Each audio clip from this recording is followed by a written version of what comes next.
Saudi অবৈধ প্রবাসী কলিজার টুকরা ভাইরা, ভিডিওটা আপনার জন্য অত্যন্ত গুরুত্বপূর্ণ হয়ে যাচ্ছে। ভিডিওটা এড়িয়ে যাবে না, ভিডিওটা শেয়ার দিবেন প্রবাসীদের সাথে।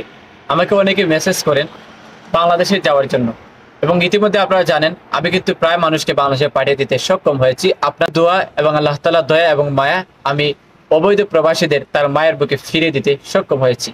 এখন সবাই একটা অবজেকশন, ভাই আপনি এত সুন্দর গোছানো কথা বলেন ভিডিওর ভিতরে, এত সময় কোথায় পান?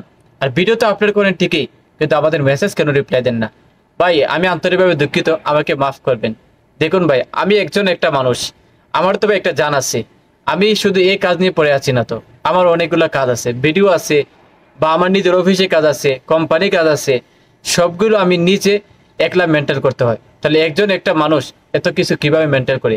তবুও আমি আপনাদেরকে যথেষ্ট পরিমাণ চেষ্টা করি ভালো সার্ভিস দেওয়ার জন্য। তাই আমার কাছ থেকে যদি আপনারা কোনো ধরনের আঘাত পেয়ে থাকেন, বা আমার কথাবার্তার বা আমি মেসেজ না দেওয়ার কারণে কোনো ধরনের আপনারা কষ্টবোধ করেন, তাই মাফ করবেন। আপনাদের মেসেজে রিপ্লাই দিব, হয়তো আমি একটু সময় বিলম্ব করে দিব। সবার মেসেজ তো আর চোখে পড়ে না, হাজার হাজার মানুষ আমাকে মেসেজ দেন, সবার মেসেজ আর দেখতে পারি না। যতগুলো আমি দেখি ততগুলো আমি রিপ্লাই দিই।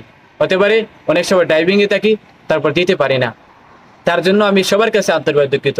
তো এবার কোথায় আসুন, অবৈধ প্রবাসীরা সর্বপ্রথম আসার আগে যে কাজগুলো করবেন বাংলাদেশে ফেরার জন্য, প্রথম নম্বর হচ্ছে আপনি যদি একদম ফ্রিতে যেতে চান, বাংলাদেশের দূতাবাসে যেতে পারেন বা মক্তবে আমিলের কাছে যেতে পারেন।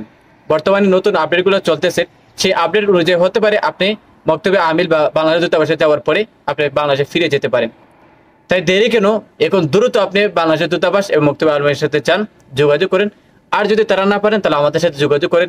ইনশাল্লাহ আপনার মেসেজ দেখে রিপ্লাই দেওয়ার চেষ্টা করবো। ভিডিওটা সর্বদা শেয়ার দেবেন অবৈধ প্রবাসীদের স্বার্থে।